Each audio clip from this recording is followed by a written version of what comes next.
A room with a view of the whole city. Fashion luxury, that's what he's got pretty.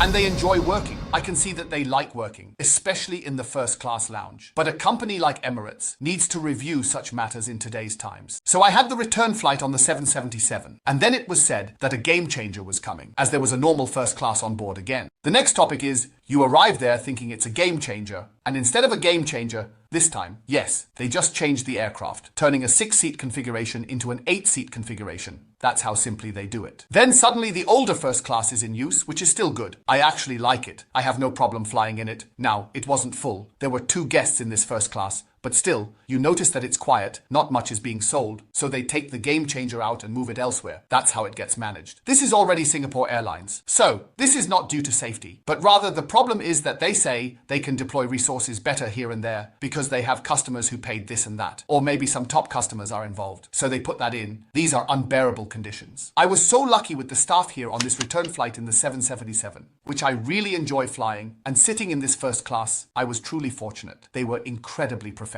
I simply told them in the end that I thanked them for their professionalism, and I also shared with them what I have experienced. And they are somewhat speechless themselves, but that is precisely because of this, and that is what is interesting. I had mentioned that I extremely appreciate the work of people from the Philippines, and for me, it is such that if they were not there, the earth would stand still, because wherever they are active and in which service area, they deliver top performance, from hotels to various ships, and then in these airlines. And it came out, and now you all need to hold on, that Emirates has laid off the Philippines because they are too expensive. There will be fewer Filipino employees at Emirates in the future because they have become more expensive. So they have brought in cheaper people from Bangladesh. So now we will experience different employees there, who are of course not worse in their manner, but do not have the same level of service quality as someone from the Philippines, because they simply provide better service. It's that simple. End of story. That's the reality. This means that this could also be a reason why people like me and others criticize Emirates and say that something is wrong here, that things are changing because the good people are leaving, because they say, I can work elsewhere too. Good people can find a job anywhere in today's world, everywhere, and well-paid jobs. And of course, Filipino employees understand this as well, saying, for example, I am going to New York as a babysitter and earning US dollars a month as a babysitter. And these Americans only want Filipinos because they can rely on them to be, first of all, reliable, secondly, clean and tidy, and thirdly, to speak excellent English. These people speak excellent English. That is also an important factor. The best workers here in the world, and I would not allow anything negative to be reported about the Philippines because it is simply so beautiful and they do such a great job, which has pleased me immensely for so many years. But I keep saying this in all my videos over and over again. And that's why I must say, on one hand, I am happy that the standard of living for these people continues to rise, rightfully so. And in 2001, airlines today, and I mean in the future, need to consider whether they can continue down this path. Now we come to a point where I think, how is this possible? Let me put it this way. It doesn't have to be a decision made solely by Emirates, but it could also be a decision that Europe says, if they travel to Germany, we do not want them to carry products from Russian manufacturers on their aircraft to Europe. Because until now, there has been Russian Imperial, there has been Russian Imperial caviar, and there has been Russian Imperial vodka. The highest you can have with Emirates in first class. And that was still available on the last flight. From now on, brand new, completely current, it is no longer available. Suddenly they have an American, Polish, and French vodka, and the Imperial is gone. However, it is still available to Bangkok and Singapore, but only from Dubai. So I assume that political factors have influenced this situation, which is why a change is occurring. This cannot be negatively attributed to the airline. Rather, it is due to the current circumstances. But it is a loss of quality because this quality is worse. It is not the same quality as a good Russian vodka. And I recently drank a Japanese vodka made from rice in Tokyo. Kids, this is the best thing you can have. What is actually missing at Emirates is that they should find a Japanese vodka here. But if the bottle already costs $300, I think they will say, we already have the Hennessy Paradise, which also costs $700 a bottle. We must not overdo it. And there is still the excellent Dom Perignon champagne. So from that side, there are still good things. What I want to say is that the hardware product, the aircraft, and certain basic aspects are still great. They still bring joy, and there are still these service facility options available. However, the quality of these service facilities is slowly declining. This means that we have been moving forward and are now going down. Missing passenger bridges, dirty chauffeur services that arrive late,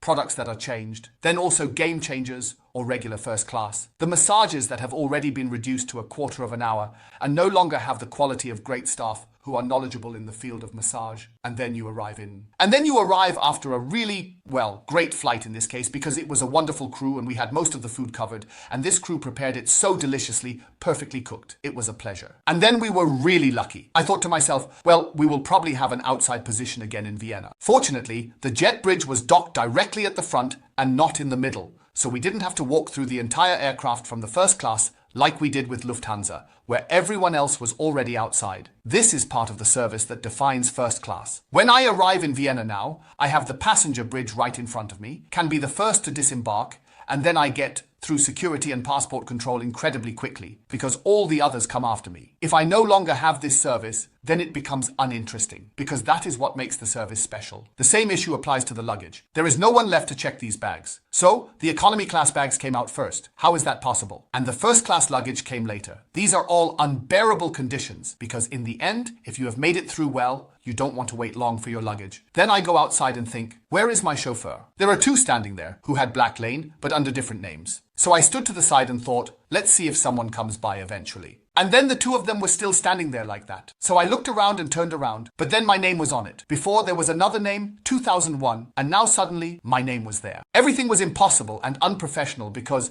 and here it comes. I then spoke to the chauffeur and asked, yes, that's me. Are you taking me away now? He didn't speak any German at all. How is that possible? In Vienna, a chauffeur service doesn't speak German. One can become completely desperate when such situations occur, because it is said that this is so outrageous and also so inconsiderate towards us guests. Because if someone is flying with this airline and lands in Vienna, which is in a German-speaking country, then someone has to speak German. End of story. This is about a service area. And then someone says, oh, I don't understand German at all. Well, that's not my problem as a guest. I paid for someone to be there who speaks German. Then I was told it would take about a quarter of an hour for the driver to arrive. This means the driver wasn't there at all. This is the same trick system as with the suitcases. When the airlines go ahead and the AirPods, and then have an agreement that within 9 minutes, some piece of luggage must already be moving, so that the guest cannot say that the suitcase is not even moving yet. They did it the same way. They already sent someone ahead, who quickly wrote down the names, and then you are already there. And then they say, please wait. The driver comes every morning, while he was still on the highway. And then he arrives and goes up to the departure area. He says, I'm carrying the suitcase now, and I'm not going to push it up there, but it has to stand outside so that when I come out directly, I can board right away. So he naturally drove down from above, went to the front, we boarded and set off. I am convinced that Emirates is on the decline,